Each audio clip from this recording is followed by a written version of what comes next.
Good afternoon to all of you and a very warm welcome to the EconPol Europe Annual Conference 2024, which is about EU policy priorities, how to secure Europe's competitiveness and prosperity. It is a pity that I cannot be with you today physically, but I'm glad I can at least say a few words using this video. I would like to start by thanking Michael Hinterdobler and the representation of the Free State of Bavaria to the EU for being our host today. We have a long cooperation together, and I'm very grateful for all the support we get from the representation. I would also welcome and thank our keynote speaker, Kerstin Jorna, the DG Director, Internal Market, Industry, Entrepreneurship and SMEs of the European Commission. I would like to thank all the great speakers on our panels. I would like to thank Christian Odendahl, the European Economics Editor at The Economist, who will moderate the discussion today. And last but by no means least, I would like to extend my thanks to the great CESifo and Institut team for organizing and supporting this event, as always. Now, Europe finds itself as we all know, in a difficult situation at the moment. Donald Trump has won the elections in the United States, as some people expected or feared, and this will have an impact on Europe. And as if this wasn't enough, the German government, the German coalition has broken up, and we will have new elections in Germany. So the question is, what is Europe's response to this situation? Even abstracting from US elections, Europe has been finding itself under pressure for a couple of years now, after all the crisis, after the Russian attack on Ukraine. So we are facing significant challenges, and we need to discuss them. I would very briefly like to talk about a couple of challenges which are related to the structure of our conference here. The first challenge, and maybe the overall challenge we are facing, is that Europe is not performing economically as we would like it to do. The graph you see here shows this. For decades, Europe has been catching up in terms of productivity relative to the United States, as we see here.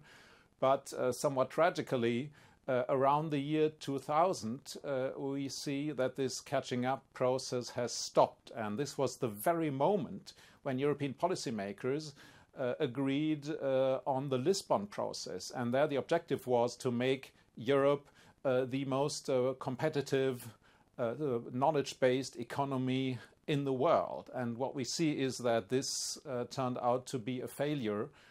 We have been losing ground relative to the US since the year 2000, and we urgently need to do something about this. One issue, one potential for growth, but also one of the policy errors of the last 2 decades was the development of the common market, the EU's common market. The EU's common market is its greatest asset. It's a growth machine, but we have failed in using it as we should. Deepening the internal market has been a policy focus for a long time in the EU, but not in the last 2 decades. And the upside of this is we can refocus our efforts and try to deepen the internal market. And if we achieve that, there is great potential for more growth and competitiveness in Europe. We have at EFO, our colleagues have recently done a study trying to estimate this potential. And one of the results, as you see here, is that if we reduced barriers for trade and services within the EU internal market, this could increase value added by 300 billion euros per year. So this could significantly boost economic growth. We just have to do it. This is just a reduction by 25%. If we went further, we could achieve even more. So this does suggest that one of the policy priorities of the next European Commission should be to do more about using the potential of our common market. The good news is we don't depend on anyone else for doing this, so we should really put emphasis on this aspect. One of the reasons we are falling back in terms of productivity is technology. We are aware, and we have been aware for some time, that in digitization the US is leading the world, but this is increasingly becoming a problem. In a recent report we did at EconPol together with our partners at Bocconi and Toulouse, we argued that Europe is caught in something we call the middle technology trap, meaning that the US is increasingly focusing its research and development spending on developing top technologies, and Europe focuses more on middle technologies, in particular the development of cars, of technologies in cars and transportation. This is all fine, but the middle technology areas are areas which grow slowly. These are areas where breakthrough innovations are the exception, whereas in high-tech areas the US focuses on, like digitization, biotechnology, pharmaceuticals, here we have more breakthrough innovations and companies are growing more quickly. And if Europe wants to grow more, it needs to broaden its technology efforts, its efforts in developing technology. It needs more firm dynamics. So we urgently need to do something about this process of falling back if we want to catch up with the rest of the world.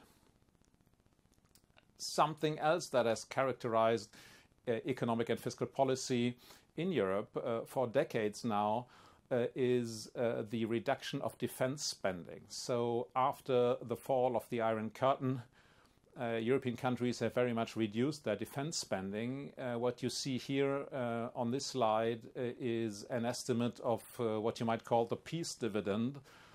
So the reduction in military spending to benefit from the end of the Cold War. And what we see here is that Europe has very much benefited from this. Germany more than everybody else in absolute terms. And we have used this money and spent it on other things, spent it mostly on the welfare state. We have not invested this money in productivity-enhancing activities. We have used it differently.